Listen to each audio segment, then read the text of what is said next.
Hello everyone, मैं Shatrujeet Singh, assistant professor department of economics, राजकीय महिला स्नातकोत्तर महाविद्यालय रामपुर, उत्तर प्रदेश। आज आपके समक्ष एक और लेक्चर लेके आया हूँ।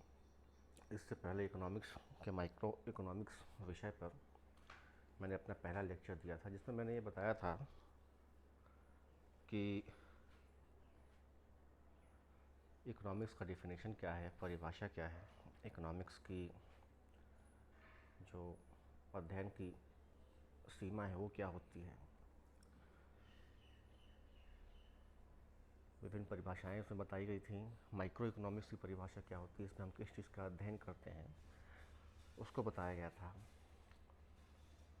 तो मैं उम्मीद करता हूँ कि आप लोगों ने वीडियो देखा होगा और उसको समझा भी होगा, और उसी से आगे बढ़ते हुए आज मैं अपना दूसरा लेक्चर आप लोगों के सामने आया हूँ। इसमें हम समझेंगे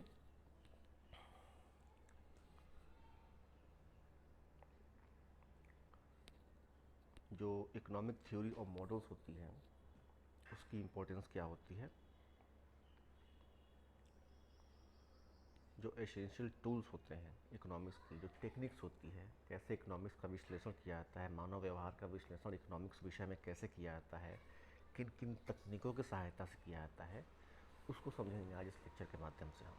तो सबसे ज़रूरी अर्थशास्त्र विषय में होता है थ्योरीज, सिद्धांत। इन्हीं सिद्धांतों के माध्यम से मानव के व्यवहार को अध्ययन किया जाता है, उसको समझाया जाता है, उसको एक्सप्लेन किया जाता है। लेकिन कोई भी सिद्धांत तभी बनता है जब हम उसके ऑब्जर्वेशंस को ध्यान में रखें और उसकी सीमाओं को तय करें और उसको मानव व्यवहार की कसौटी पर कसें। इसके लिए ज़रूरी होता है किसी भी सिद्धांत में एजम्पशंस, जिसको बोलते हैं मान्यताएं। मान्यताएं किसी भी इकोनॉमिक थ्योरी की सबसे इम्पोर्टेंट पार्ट होती है, एजम्पशंस। ये ऐसे है जैसे मान लीजिए कोई बिल्डिंग बन रहा है, तो आपने देखा होगा कि जब भी कोई बिल्डिंग बनता है तो पहले नींव बनती है, दीवारें बनती है, फिर चारों ओर एक फ्रेम बनता है बांस का, बल्लियों का। उस फ्रेम के ऊपर फिर उसी फ्रेम के सहारे दीवारें की ऊंचाई बढ़ती है, उसी फ्रेम के सहारे छत बनते हैं। तो वास्तव में देखा है तो उस मकान में फ्रेम का कोई इम्पोर्टेंस नहीं है। जब मकान पूरा हो जाता है तो फ्रेम हटा दिया जाता है, हमारे सामने की ओर मकान बचता है। लेकिन थ्योरी, तो हम यही कह सकते हैं थ्योरी के में, सिद्धांत में भी तो जो मकान है वो हमारा सिद्धांत है, लेकिन जो बल्ले लगे हैं, जो बल्लियाँ लगी हैं, जिसके ऊपर, जिस फ्रेम के ऊपर वो मकान बना है, वो फ्रेम हमारा एजम्पशन है। अगर जो मकान सिद्धांत है तो जो फ्रेम है वो एजम्पशंस है, यानी कि उनके बिना तो हम मकान खड़ा ही नहीं कर सकते। ठीक उसी प्रकार एजम्पशंस के बिना हम थ्योरी को बना ही नहीं सकते। तो सबसे इम्पोर्टेंट चीज़ होती है एजम्पशंस। और एजम्पशंस इसलिए इम्पोर्टेंट होती है कि कोई भी मानव व्यवहार को प्रभावित करने वाले बहुत सारे फैक्टर्स होते हैं। उदाहरण के लिए हम ले कि मांग का जो नियम है, मांग का नियम ये कहता है कि किसी भी वस्तु और कीमत, किसी भी वस्तु की मांग उसी कीमत पर निर्भर करती है। तो यहाँ सिद्धांत के रूप में तो वस्तु और कीमत दो ही चीज़ है, लेकिन वास्तविक जीवन में, वास्तविक दुनिया में, वास्तविक अर्थशास्त्र में ऐसा नहीं है। वास्तविक अर्थशास्त्र में हम देखते हैं कि किसी भी वस्तु की जो मांग होती है वो न सिर्फ कीमत पर निर्भर करती है, बल्कि हमारी आय, इनकम, हमारे टेस्ट क्या हैं, हमारी हैबिट्स क्या हैं, हमारी पसंद क्या है, हमारी प्रेफरेंसेस क्या है, हम किस कल्चर को बिलोंग करते हैं, किस जोग्राफिकल जगह पे हैं। ये सारे फैक्टर्स होते हैं जो किसी वस्तु की कीमत को प्रभावित करते हैं। लेकिन अगर जब हम सब फैक्टर्स का अध्ययन एक साथ करेंगे तो ये संभव नहीं हो सकता है कि कोई हम वाइबल या कोई प्लॉजिबल थ्योरी बना सकें। इसलिए अब इस जगह सिद्धांत बनाने के लिए, जो मांग का सिद्धांत है उसको बनाने के लिए मान्यताओं की आवश्यकता पड़ती है। और यहाँ ये मान लिया जाता है कि कीमत और वस्तु की मांग की छोड़कर जो अन्य सारे फैक्टर्स हैं वो समान है या स्थिर है। तो ये हमारी मान्यता है। जब ये मान्यताएं हम मान लेते हैं तो हम सिद्धांत फिर बनाते हैं और ये कहते हैं कि अन्य वस्तु या अन्य स्थिति समान रहने पर जब भी किसी वस्तु की कीमत बढ़ती है तो उसका मांग घटता है, और जब भी किसी वस्तु की कीमत घटती है तो उसका मांग बढ़ता है। और इस प्रकार से हम मांग के सिद्धांत को बनाते हैं। तो इस एग्जाम्पल से आप समझ गए होंगे कि अगर जो हम एजम्पशंस नहीं माने होते तो इन दो फैक्टर्स, मांग और कीमत, इनके बीच का रिलेशनशिप कभी ढूंढ ही नहीं पाते। इसलिए किसी भी थ्योरी में सबसे ज़रूरी हो जाता है मान्यताएं। तो ये तो हुई मान्यताओं की बात। अब किसी भी थ्योरी में आती है मान्यताओं के बाद थ्योरी, रिलेशनशिप जो हम डिफाइन करते हैं कि हाँ भाई ये व्यवहार ऐसे होता है, इस व्यवहार को ऐसे किया जाता है। अब उसको समझाने के लिए, उसको दर्शाने के लिए ग्राफ्स होते हैं, डायग्राम्स होते हैं, और वो भी उतने ही इम्पोर्टेंट होते हैं जितनी कि मान्यताएं होती हैं। कोई भी थ्योरी को हम एज इट इज़ लिख के चले जाएं तो ये आम जन के समझ में नहीं आती है, या उसका आगे का विश्लेषण मुश्किल हो जाता है। किस बिंदु पे क्या होगा, किस जगह क्या होना चाहिए, साम्य कहाँ होना चाहिए, कहाँ बढ़ोतरी होनी चाहिए, कहाँ घटौती होनी चाहिए, ये सब चीज़ें सिर्फ मान्यताओं के और सिर्फ थ्योरी के आधार पर नहीं हो सकता। इन चीज़ों को आगे बढ़ाने के लिए, इन चीज़ों का विश्लेषण करने के लिए ज़रूरी होता है कि हम ग्राफ्स और डायग्राम्स का सहारा लें। और फिर लास्ट में आता है किसी थ्योरी के कि जो भी हम अभी तक थ्योरी दिए हैं उसको मैथमेटिकली अप्रूव करें, वेरीफाई करें। तो अब समझते हैं कि ग्राफ्स और डायग्राम्स क्यों इतना इम्पोर्टेंट है और इसका एनालिसिस, इसका विश्लेषण कैसे किया जाता है। तो यहाँ सबसे बड़ी समस्या है जो कक्षाओं में आती है कि जो बच्चे पढ़ के आते हैं उनका कोई मैथमेटिकल ग्राउंड नहीं होता है, लेकिन उनसे आशा की जाती है कि मैथमेटिकल इकोनॉमिक्स तो नहीं, कम से कम ग्राफ का अध्ययन वो ज़रूर करें। और एक अलग से मैं इसके लिए वीडियो भी बना दूंगा, और इसमें भी मैं थोड़ा बहुत समझाने की कोशिश करूंगा आगे कि ग्राफ होता क्या है, इसका व्यवहार कैसा होता है, और इकोनॉमिक्स में इसकी क्या इंपॉर्टेंस होती है, कोई भी थ्योरी इससे कैसे बनती है। क्योंकि आगे जब भी हम कोई भी थ्योरी डिस्कस करेंगे उसमें ग्राफ जरूर आएगा। कोई भी थ्योरी, चाहे मांग के नियम हो, चाहे उपभोक्ता का व्यवहार हो, चाहे प्रोड्यूसर्स इक्विलिब्रियम हो, चाहे कुछ भी हो, कहीं भी जाएंगे तो बिना ग्राफ के माध्यम से किसी भी थ्योरी का विश्लेषण हम नहीं कर सकते। इसलिए ये ज़रूरी है कि हम आगे बढ़े उससे पहले हम ये समझ लें कि ग्राफ क्या होते हैं और उनकी विशेषताएं क्या होती है और किन कंडीशंस में कैसा बिहेव करते हैं और कैसा व्यवहार करते हैं। तो ये जो आपके सामने सबसे सिंपल मैंने ग्राफ खींच रखा है, तो इसके 3 प्रमुख हिस्से आपको दिखाई दे रहे होंगे। सबसे पहले तो ओ है, यहाँ पे इसको हम बोलते हैं ओरिजिन, और ओ से लेके एक हॉरिजेंटल लाइन है जिसको बोलते हैं हम एक्स एक्सिस, और एक वर्टिकल लाइन है जिसको हम बोलते हैं वाई एक्सिस।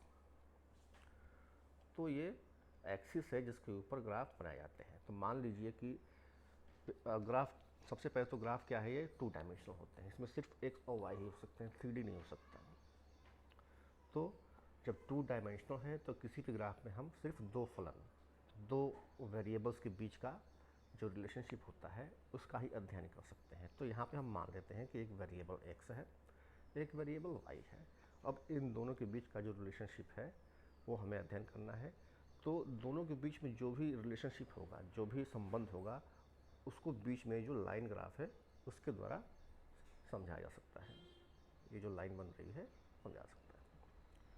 तो x और y के बीच में जो संबंध इस समय आ रहा है वो बिल्कुल सीधी रेखा के रूप में आ रहा है। अब इसकी थोड़ी और प्रॉपर्टीज हम जान लेते हैं। जब भी हम ओरिजिन से राइट हैंड साइड में x की तरफ बढ़ेंगे तो x की वैल्यू बढ़ती रहती है। यहाँ 0 है, यहाँ आएंगे तो 1 2 3 4 5, ऐसे इसकी वैल्यू पॉजिटिव रूप से बढ़ती जाएगी। ऐसे ही y के साथ होता है, यहाँ y की वैल्यू 0 होती है, और जैसे जैसे आगे बढ़ेंगे y की वैल्यू हमारी बढ़ती जाती है। इसको एक और ग्राफ के माध्यम से आगे समझते हैं। तो बेसिक इंट्रोडक्शन हो गया, अब ये समझते हैं। यहाँ पे हम देख रहे हैं कि हमारे पास x और y 2 वेरिएबल्स हैं। तो हमने यहाँ माना है कि y बराबर x + 2 है, यानी y की वैल्यू एक्स प्लस टू के बराबर, यानी एक्स की जो वैल्यू होगी प्लस टू कर देंगे वही वाई की वैल्यू हो जाएगी। इस तरह से देखा जाए तो जो एक्स है वो स्वतंत्र चर है, यानी इसकी वैल्यू हम अपने आप कुछ भी समझ कर रख सकते हैं, लेकिन जो y है वो स्वतंत्र नहीं है। y की वैल्यू हमेशा ही x के ऊपर डिपेंडेंट रहेगी। कोई भी वैल्यू हम x का लेंगे उसमें प्लस टू करेंगे तभी y आती है। ये नहीं कि हम y की वैल्यू 2 ले लिए और x का भी अपने मन से 7 ले लिया, ऐसा कुछ नहीं। अगर जो y की वैल्यू हम 2 लेंगे तो प्लस टू करेंगे तभी एक y की x की वैल्यू अगर जो हम 2 लेंगे और उसमें प्लस टू करेंगे तभी y की वैल्यू 4 होगी। तो ऐसा हम कर सकते हैं। तो मान ली हम पहले एज्यूम करते हैं कि -5 वैल्यू है, तो प्लस टू करने पर -3 हो जाता है। -4 है तो प्लस टू करने -2, -2 एक्स की वैल्यू है तो प्लस टू उस पर कर देंगे तो 0 हो जाएगा। और 0 अगर जो है एक्स की वैल्यू तो उस पर प्लस टू कर देंगे तो y हो जाएगा 2। और अगर जो x की वैल्यू 2 है उसको प्लस टू कर देंगे तो y हो जाएगा 4। और x की वैल्यू अगर 5 लेते हैं और प्लस टू कर लेंगे तो उसकी वैल्यू 7 हो जाएगा। तो यहाँ हमने देख लिया कि -5 से लेके +5 तक ये वैल्यू हमने अपने आप ही एज्यूम की है, कोई भी वैल्यू ले लिया, लेकिन जो y की वैल्यू हमने रखी वो x के वैल्यू में 2 जोड़ कर ही रखी है। तो इस प्रकार से हम तो प्लॉटिंग कर लिए। अब जब इसका हम ग्राफ बनाएंगे तो हमारे पास जो पहले दो बिंदु होते हैं x और y, जो उन दोनों की वैल्यू होती है उसको ग्राफ में हम पहले रखते हैं। तो जैसा कि पहले हमने देखा, जो ये ग्राफ है इसमें जो 0 0 है उसको ओरिजिन कर सकते हैं। अब इस ग्राफ के 4 पार्ट्स होते हैं। एक पार्ट ये होता है, इसको क्वाड्रेंट 1 बोलते हैं, इसको क्वाड्रेंट 2 बोलते हैं, इसको क्वाड्रेंट 3 बोलते हैं और इसको क्वाड्रेंट 4 बोलते हैं। अब क्वाड्रेंट 1 की खासियत ये होती है कि 0 से राइट की तरफ बढ़ने पर x की वैल्यू पॉजिटिव बढ़ती है, और इसी क्वाड्रेंट में जब हम 0 से ऊपर बढ़ते हैं तो y की वैल्यू पॉजिटिव रूप से बढ़ती है। यह क्वाड्रेंट 1 की खासियत होती है। ऐसा ही अगर जो हम क्वाड्रेंट 2 में देखें तो 0 से लेफ्ट की तरफ बढ़ेंगे तो x माइनस में घटता जाएगा, यानी माइनस में इसकी वैल्यू बढ़ेगी और y की पॉजिटिव में बढ़ेगी। ऐसे ही अगर जो क्वाड्रेंट 3 में हम देखें तो यहाँ x भी माइनस हो जाता है और y भी माइनस होता है। जैसे हम लेफ्ट की तरफ बढ़ते हैं x के माइनस में ही वैल्यू बढ़ती रहती है, और नीचे की तरफ बढ़ते हैं तो y की भी माइनस में वैल्यू बढ़ती रहती है। और ऐसे ही क्वाड्रेंट 4 में आते हैं तो यहाँ पे x की वैल्यू पॉजिटिव रूप से आगे बढ़ती है और नीचे की तरफ y की वैल्यू निगेटिव रूप से आगे बढ़ती है। तो अब हम इन बिंदुओं को इस ग्राफ के ऊपर प्लॉट करेंगे। तो सबसे पहले जो बिंदु हमें मिला था वहाँ x का मान -5 था और y का मान था -3। तो सबसे पहले हम x के मान को लेके चलेंगे -5। तो 0 है तो माइनस नीचे ही होगा x के ऊपर, तो ये हमने 4 के बाद -5 यहाँ होना चाहिए। तो अगर जो सिर्फ x का वैल्यू प्लॉट करना होता तो हम इस रेखा के ऊपर यहाँ पे -5 लिख देते, लेकिन साथ ही साथ हमें पॉइंट वहाँ दर्शाना है जहाँ x की वैल्यू 5 है और y की वैल्यू भी -3 है। तो अब हम क्या करेंगे, जो y है उसको -3 के पास ले आएंगे, तो -3 लेफ्ट हैंड साइड में ही पड़ेगा। तो यहाँ से शुरू कर कर हम यहाँ पर आएंगे। तो हमने देखा कि -5 यहाँ पे आया है और -3 यहाँ पर आया है। फिर दोनों को जोड़ देंगे ऐसे लाइन से तो हमें ये पॉइंट मिल जाएगा। तो इसे कोऑर्डिनेट्स बोलते हैं। इस पॉइंट पे जो कोऑर्डिनेट होगा वो -3 -5 होगा। ऐसे ही जो आगे के पॉइंट्स हैं -4 -2 उसको हम प्लॉट करते जाएंगे। -4 अगर जो देखें यहाँ से तो x की वैल्यू -4 यहाँ पे आती है और y की वैल्यू -2 यहाँ पे आती है। अब इन दोनों से एक लाइन नीचे, इधर से एक लाइन ऐसे खींचा तो ये जो पॉइंट बनता है हमारे पास वो -2 -4 का बनता है। फिर तीसरा पॉइंट हमारे पास है कोऑर्डिनेट्स, उसको बोलेंगे -2 और 0। तो x को -2 बोल देंगे यहाँ पे और 0 0 है ही यहीं पे। और वैसे ही जो अगला पॉइंट होता है 0, यानी x की वैल्यू 0 है लेकिन जो y की वैल्यू है अब आगे ऊपर की तरफ बढ़ेगी। तो ये हो गया 2 और 0। ऐसे ही सारी जो वैल्यूज़ है उसको हम पुट करते जाएंगे, और जब उस ग्राफ को हम सामने रखेंगे तो हमारे सामने एक सीधी रेखा चली आएगी जिसे हम बोलेंगे स्ट्रेट लाइन ग्राफ। तो बेसिक थोड़ा समझ ही गए होंगे आप लोग कि ग्राफ की प्लॉटिंग कैसे की जाती है। इसमें जो सबसे महत्वपूर्ण पॉइंट हमें ये देखना है कि जो क्वाड्रेंट 1 होता है, जिसमें x की वैल्यू भी पॉजिटिव होती है और y की वैल्यू भी पॉजिटिव होती है, वही इकोनॉमिक्स के दृष्टिकोण से यूज़फुल होता है। बाकी जो क्वाड्रेंट्स ये 2 हो गया, 3 हो गया, 4 हो गया, इन क्वाड्रेंट्स की हमें कोई आवश्यकता नहीं होती, क्योंकि वहाँ कोई ना कोई वैल्यू नेगेटिव होता है। और जब भी हम इकोनॉमिक्स की बात करते हैं तो नेगेटिव शब्द का इस्तेमाल नहीं कर सकते, क्योंकि कोई भी रिसोर्सेज, क्योंकि यहाँ पे इकोनॉमिक्स का जैसे मैंने पहले समझाया था, इसमें रिसोर्सेज का ही सबसे अधिक इंपॉर्टेंस होता है। तो रिसोर्स कभी नेगेटिव हो नहीं सकता है, हमेशा ये पॉजिटिव ही रहेगा। तो हम हमेशा इसी सेक्शन को मान के चलेंगे। अब इसको आगे हम देखते हैं।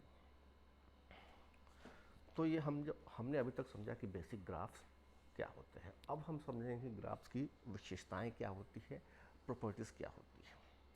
तो जो सबसे बड़ी विशेषता प्रॉपर्टी जो यूज होती है इकोनॉमिक्स से ग्राफ की, वो होती है उसकी स्लोप, उसका ढाल। जैसे आप कोई पहाड़ पर गए होंगे तो ज़मीन ऊपर से नीचे आती है तो उसे ही ढाल बोलते हैं। वैसे ही लाइन जो होता है, कोई भी लाइन या कोई भी वक्र ऊंची है, नीची है, या शुरू होकर ऊपर की तरफ बढ़ रही है, शुरू होकर कहाँ नीचे की तरफ जा रही है, उसी के हिसाब से उस लाइन का या उस ग्राफ का, उस वक्र का ढाल निर्धारित होता है। तो ढाल किसी भी ग्राफ के विश्लेषण में सबसे महत्वपूर्ण हिस्सा होता है। वो क्यों होता है? क्योंकि जो ढाल है वो जो दो फलन होते हैं उसके बीच को संबंध को बताता है, और उसके बीच में कैसा संबंध है ये भी बताता है।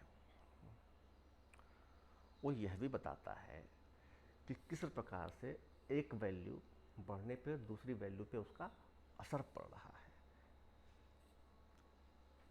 तो आसान शब्दों में कहें तो जो किसी वक्र की ढाल होती है या किसी लाइन का ढाल होता है, किसी रेखा की जो ढाल होती है, स्लोप होती है, वो हमें ये बताती है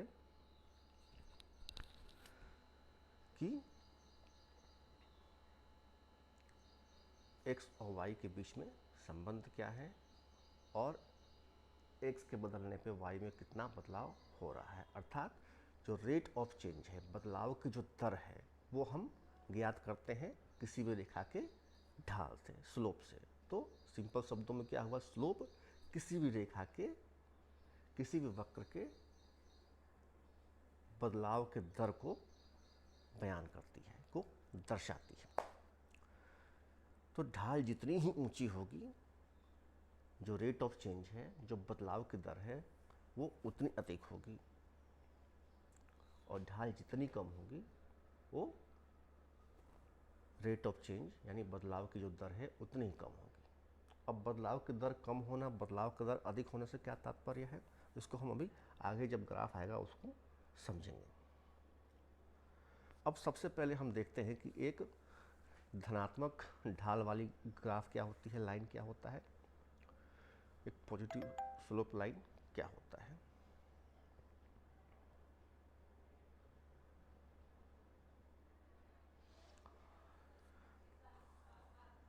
पॉजिटिव स्लोप का मतलब होता है एक ऐसी रेखा, सॉरी ये तो नेगेटिव ग्राफ आ गया, इसके पहले हम आते हैं।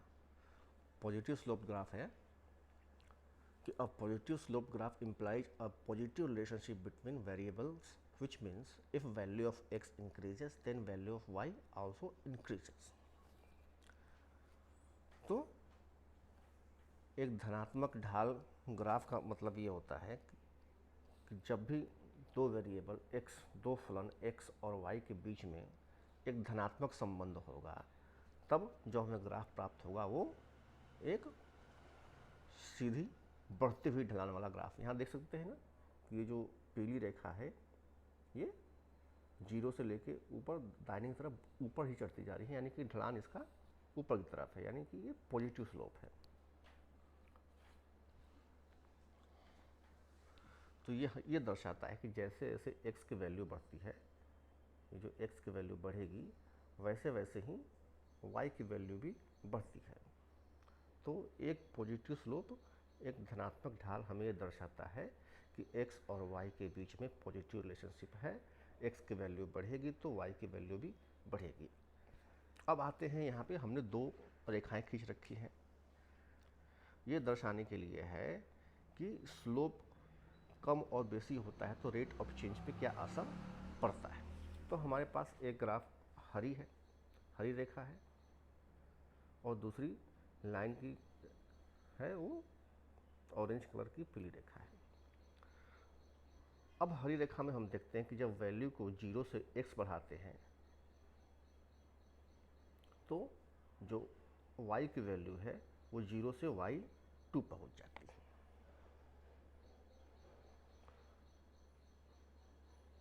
ठीक इसी प्रकार अगर जो हम लाइन 2 में देखें तो जब x की वैल्यू को 0 से x बढ़ाते हैं तो y की वैल्यू 0 से लेके y1 तक पहुंचती है।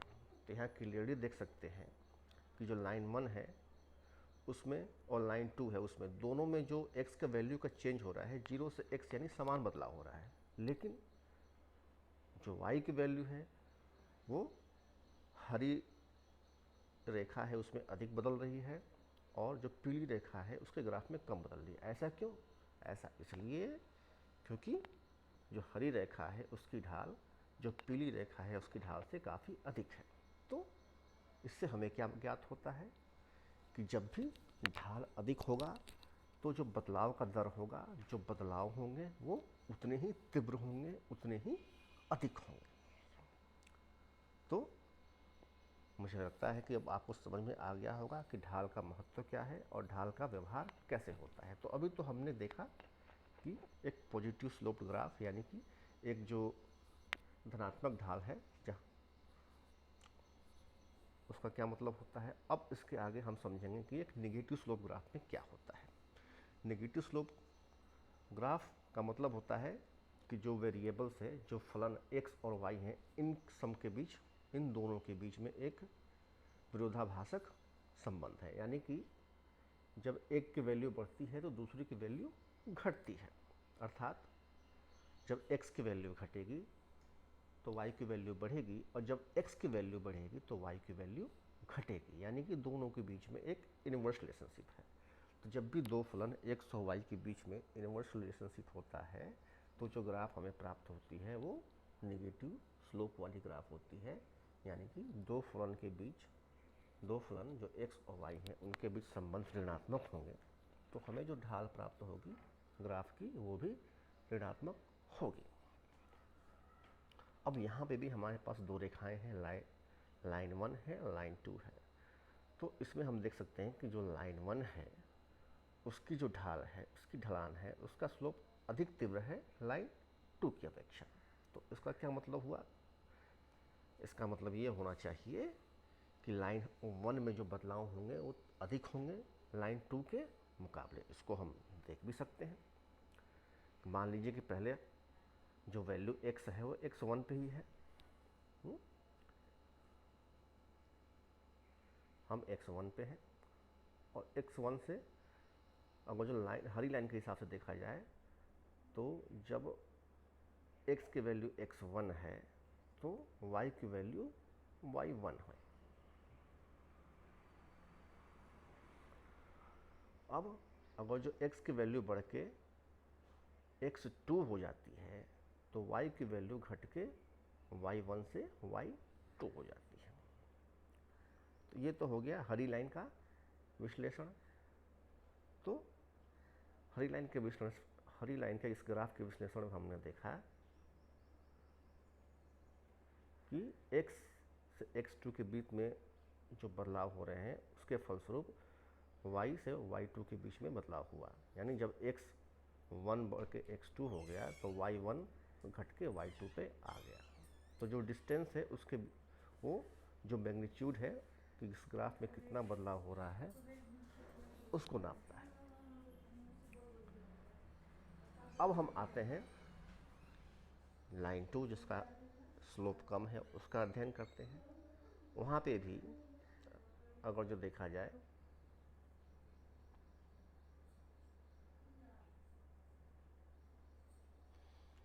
लाइन 2 में, तो जब x की वैल्यू x1 से बढ़कर x2 हो जाती है, तो x की वैल्यू जब x1 थी लाइन 2 के हिसाब में, तो y की वैल्यू y3 थी। और जब x की वैल्यू x1 से बढ़कर x2 हुई, तो y की वैल्यू हो गई y4। अब यहाँ एक बात गौर करने लायक है कि दोनों ग्राफ में, दोनों लाइनों में जो x की वैल्यू है वो समान हो रही है, समान रूप से बदल रही है, बढ़ रही है, समान रूप से बढ़ रही है।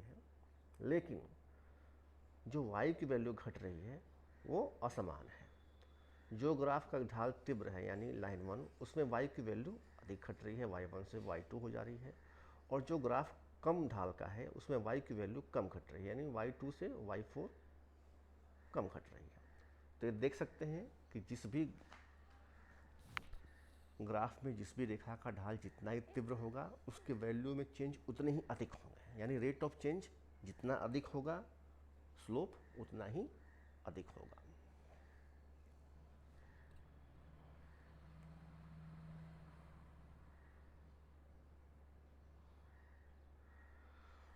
तो अभी तक हमने देखा कि धनात्मक ढाल का ग्राफ होता है जो ओरिजिन से ऊपर की तरफ बढ़ता है। जैसे ही 0 से राइट की तरफ x पे बढ़ते हैं तो ऊपर की तरफ बढ़ता है। फिर हमने देखा कि एक नेगेटिव स्लोप का ग्राफ होता है, ऋणात्मक ढाल का ग्राफ होता है, जो पहले तो ऊपर होता है फिर नीचे की तरफ आता है जैसे ही हम x की वैल्यू को बढ़ाते हैं। अब एक ग्राफ होता है जिसका स्लोप होता है 0 यानी 0।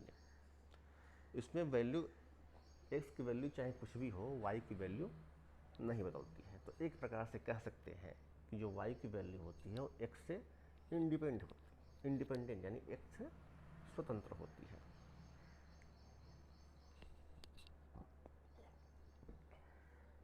जैसा कि इस ग्राफ में देख सकते हैं कि पहले x की वैल्यू x1 थी तो y की वैल्यू y1 ही रही।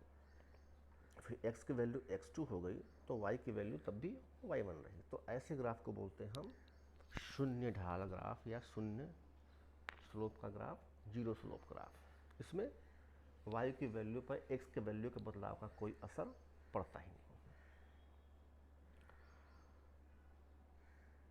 अब आते हैं परपेंडिकुलर ग्राफ पे। इसमें हम देख सकते हैं कि ये जो रेखा, पीली रेखा है, वो जो 0 से x का एक्सिस है उसके बिल्कुल परपेंडिकुलर है। इसका मतलब ये होता है कि y की वैल्यू में बदलाव हो चाहे न हो, x के वैल्यू में कोई बदलाव नहीं होता है। तो अभी तक हमने जो चीज़ें पढ़ी वो एक सीधी रेखा के ग्राफ के बारे में अध्ययन किया, लेकिन वास्तविक जीवन में जो जिन ग्राफों की हम चर्चा करेंगे, जो वास्तविक इकोनॉमिक्स की चर्चाएं होती हैं, उसमें रेखाएं सदैव सीधी नहीं होती हैं। उसमें हमारा पाला पड़ता है कर्व से, वक्र से। जो भी ग्राफ का अध्ययन करते हैं वो वक्र के रूप में होती है, सीधी रेखा के रूप में नहीं होती, जैसा कि यहाँ दर्शाया गया है। अब प्रश्न ये उठता है कि सीधी रेखा में तो ऊपर जा रही है, नीचे जा रही है, तो ढाल स्पष्ट समझ में आता है, लेकिन एक वक्र में कैसे हम किसी बिंदु पे उसकी ढाल को नापेंगे, कैसे हम बताएंगे कि उसका ढाल क्या है। तो ढाल नापने का सबसे आसान तरीका होता है कि जिस बिंदु पर आपको ढाल नापना हो, उस बिंदु पे जो वक्र है उसके समानांतर उसको छूते हुए एक टेंजेंट लाइन खींच देते हैं, और उस लाइन की जो ढाल होती है वही उस बिंदु पर उस वक्र की ढाल होती है, जैसा कि यहाँ पे किया गया है। तो पहले के जो ग्राफ है उसमें हमने देखा कि ऊपर से नीचे कहीं भी जाएं, एक सीधी रेखा में ढाल सदैव समान होती है, लेकिन वक्र के साथ ऐसा नहीं होता है। वक्र में ढाल बदलती रहती है। जैसे यहाँ देख सकते हैं कि पॉइंट ए पे ढाल कम है, पॉइंट बी पे ढाल कम है। अब कम और अधिक ढाल का मतलब मैंने पहले भी समझाया था, यानी कम ढाल है, इसका मतलब ये हुआ कि x और y के बीच में जो रेट ऑफ चेंज है वो कम है, यानी कि x बढ़ेगा तो y बढ़ेगा, लेकिन कम मात्रा में बढ़ेगा। लेकिन पॉइंट बी पर हम देख सकते हैं कि यहाँ ढाल बहुत तीव्र है। तो यहाँ पे इसका मतलब ये हुआ कि जब भी यहाँ पे वैल्यू, थोड़ी भी वैल्यू चेंज होगी तो y की वैल्यू काफ़ी अधिक चेंज हो जाएगी। जब ढाल तीव्र है तो रेट ऑफ चेंज भी, बदलाव का दर भी काफ़ी अधिक है। तो x को हम थोड़ा सा भी बढ़ा देंगे तो y में काफ़ी मात्रा में परिवर्तन हो जाएगा। अब चूंकि ये ग्राफ शून्य से शुरू होकर राइट में जाने से ऊपर जा रही है, यानी पूरी रूप से देखा जाए तो हर एक पॉइंट, चाहे पॉइंट ए हो चाहे पॉइंट बी हो, यहाँ पे इसका वैल्यू ग्राफ की जो ढाल है ऊपर की तरफ है, बढ़ती हुई है, तो पॉजिटिव स्लोप कर्व हो जाएगा। इसमें एक बात और बताई रह गई थी, इस कर्व में हम देख सकते हैं कि पहले ढाल कम है और बाद में बढ़ रही है, यानी जो बदलाव का दर है पहले कम था और बाद में वो दर बढ़ता ही गया है। जैसे जैसे एक्स की वैल्यू बढ़ रही है, जैसे जैसे x की वैल्यू यहाँ बढ़ती जा रही है, जो बदलाव का दर है वो भी बढ़ता जा रहा है। इसका मतलब क्या हुआ कि जैसे जैसे x की वैल्यू बढ़ रही है, वैसे वैसे ही y की वैल्यू x के मुकाबले और अधिक बढ़ रही है। मान लीजिए कि यहाँ पे 1 यूनिट चेंज हो रहा है तो y में यहाँ पे आधे यूनिट चेंज हुआ, लेकिन इस पॉइंट से इस पॉइंट पर आने पर अगर जो दूसरी यूनिट चेंज हुआ तो यहाँ y में 1 यूनिट चेंज हो गया। लेकिन वही इस पॉइंट से इस पॉइंट पर अगर जो 1 यूनिट x बढ़ा है तो यहाँ पे y 2 यूनिट बढ़ जाएगा। यानी कि जैसे जैसे हम आगे बढ़ रहे हैं, जो ढाल है उसकी वक्र की जो ढाल है वो बढ़ रही है, और साथ ही साथ जो रेट ऑफ चेंज है वो भी बढ़ रहा है। अब दूसरा उदाहरण ऐसे वक्र में आता है जिसमें ढाल पहले तो अधिक है लेकिन बाद में कम हो रही है। इसका मतलब ये हुआ कि पहले x की वैल्यू बढ़ने पर y की वैल्यू बढ़ रही थी काफ़ी तेज़ गति से, लेकिन जैसे जैसे हम आगे जाते हैं वो रेट ऑफ चेंज कम होती जाती है। यानी x की वैल्यू बढ़ती है तो y की वैल्यू बढ़ती तो है लेकिन कम गति से बढ़ती है, कम तीव्रता से बढ़ती है। यानी कि पॉइंट ए पे जो बदलाव होते हैं वो रेट ऑफ चेंज काफ़ी तीव्र है और पॉइंट बी पे रेट ऑफ चेंज काफ़ी मंद है, क्योंकि पॉइंट ए पे स्लोप कम है और अधिक है सॉरी, और पॉइंट बी पे स्लोप कम है। तो इस रेखा में जैसे ही इस वक्र में हम जीरो से राइट की तरफ जैसे जैसे बढ़ते रहेंगे तो हम देखते हैं कि स्लोप कम होती जाती है, यानी रेट ऑफ चेंज डिक्रीज होता रहता है। यानी कि जैसे जैसे एक्स की वैल्यू बढ़ती रहेगी वैसे वैसे वाई की वैल्यू के बढ़ने का जो रेट है वो भी कम होता रहेगा। आते हैं निगेटिवली स्लोप्ड कर्व पे, ऋणात्मक वक्र पे। तो ये भी दो प्रकार की होती है। पहली होती है जिसमें पहले तो हम ये संबंध जान लेते हैं कि ऋणात्मक वक्र होता क्या है। तो जैसा कि स्ट्रेट लाइन के संबंध में था, जो रेखा था कि जैसे जैसे एक्स की वैल्यू घटती है बढ़ती है वैसे वाई की वैल्यू घटती है। यहाँ भी वही होता है, लेकिन जो घटने का दर है वो बदल रहा है। पहले क्या है कि स्लोप कम है और बी पॉइंट पर स्लोप अधिक है, अर्थात जैसे जैसे हम इस रेखा पे लेफ्ट से राइट की तरफ बढ़ेंगे वैसे वैसे जो रेट ऑफ चेंज है वो भी बढ़ती जा रही है। यानी शुरुआत में x बढ़ रहा था तो y घट रहा था, लेकिन धीरे धीरे घट रहा था, लेकिन अंत में पहुँचते पहुँचते जब x बढ़ेगा तो y बहुत ही तेज़ी से घटना शुरू हो जाएगा।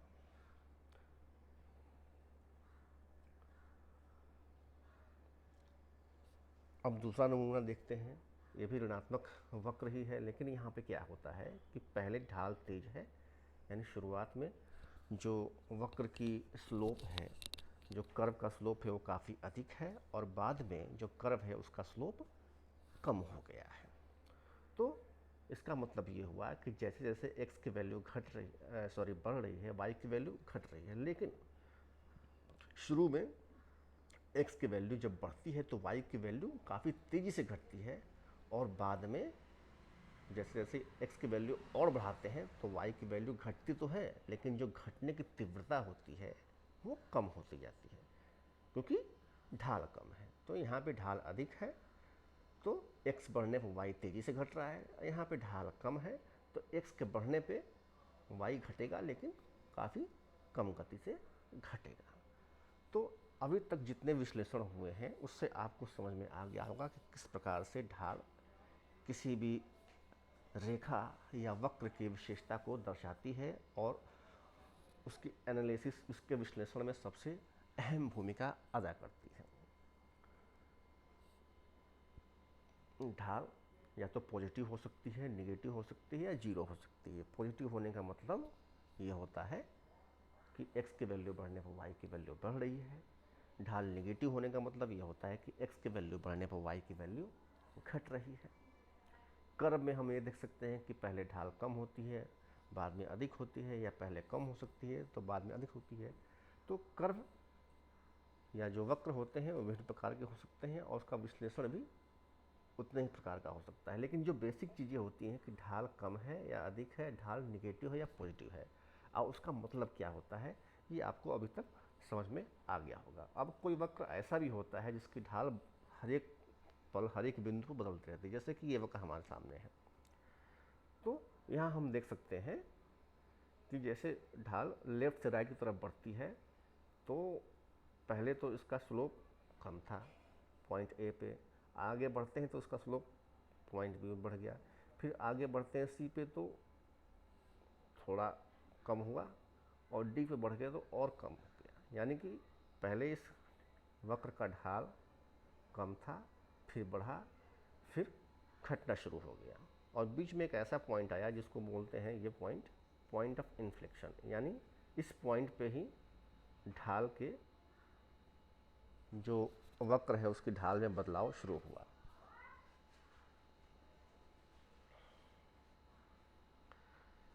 जीरो से लेके इस पॉइंट तक पहले जो स्लोप है वो बढ़ रहा है, फिर इस पॉइंट से लेके बाद में स्लोप घट रहा है। इसलिए इस पॉइंट को बोलते हैं पॉइंट ऑफ इन्फ्लेक्शन, यानी ऐसा बिंदु जहाँ पे ढाल में बदलाव शुरू हुआ।